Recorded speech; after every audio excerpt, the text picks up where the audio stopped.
Hello, my name is Brian White, and welcome to the National Convention for Derek Zoolander School for Kids Who Can't Read Good and want to do other good stuff too. Today, our keynote speaker will be Roy Huffman.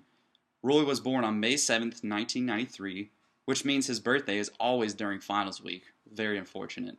He was born in humble Hickory, North Carolina, which is ranked one of the most miserable cities in America. Fortunately, he was raised in Statesville, North Carolina his entire life. Mr. Huffman led a simple life in his early years. He spent much of his time as an infant painting a Monet on himself with finger paint, getting into his mother's flower jar to make it snow, or running naked down the street unsupervised, which he has been known to do later in life as well. At the age of 5, he started private school. In his youth, Mr. Huffman enjoyed playing video games and certain sports his parents forced him to do. He could never be caught without a Game Boy in his hand and food in the other. As an adolescent, Roy was mildly overweight. He blames this on the fact that no one ever stopped him from eating massive amounts of pepperonis that he warmed up in the microwave. Roy also began Boy Scouts at the age of 10. He never got his Eagle Scout because at the time he thought it was lame. But fortunately, he was able to learn really cool things that he will most likely never be able to use unless there's a nuclear apocalypse. Luckily, Roy went to public school for high school. There he learned the ins and outs of society and quickly adapted to becoming a normal person. In high school, Roy was very quiet, and in fact, he was a nice person. Then, Roy went to college. Roy began college in the fall of 2011. I met Roy freshman year of college when he was a chemistry major.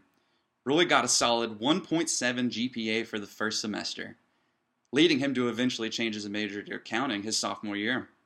The first day I met Roy, I thought, wow, what a nice guy. I can tell I'll be able to study with him, and, he seems like a pleasant person. Well, the first weekend of college, I found Roy face down in the toilet throwing up what seemed his innocence and purity. The rest of the semester, Roy would chase me up and down the hallways on the weekends in what seemed to be an alcoholic-induced fury. This led me to run away in deep fear. In order to calm Roy down, we would place him in front of a blank TV where he would scream at the blank TV until he fell asleep. Roy has come a long way since freshman year, and he has grown up into a very successful and driven individual. As an accounting major, Roy did very well. In the winter of 2015, he received an internship opportunity from CohnReznick in Charlotte, North Carolina. At that time, we made the fantastic decision to live together during that 3-month period. Luckily, Roy had changed for the better. Although we still had a couple of incidents, one being where he shot an arrow through a steel-enforced door.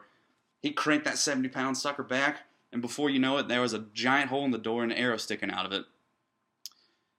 Granted, I actually shot the first arrow through the door, which he led me to shoot it for the first time. This brings us to the present. Now, Roy is enrolled in the master's program at App State for accounting. He can frequently be found spending his time doing nothing. His best quality is superb procrastination and an inability to worry about anything, exemplified by his application forms for grad school being turned in on the due date. Roy has aspirations for sitting for the CPA exam, which he plans to start doing very soon. Kind of. Maybe. He said he'd get back to us on that one. His hobbies include shooting arrows that don't hit doors and fly fishing.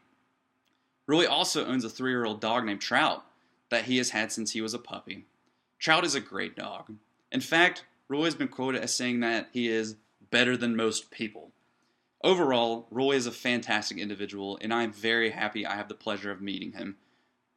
Who knows where the future will take him, but all I know is that wherever he ends up, he needs to be careful not to shoot any arrows through doors. Without any further ado, please give a warm welcome to our guest speaker, Roy Huffman.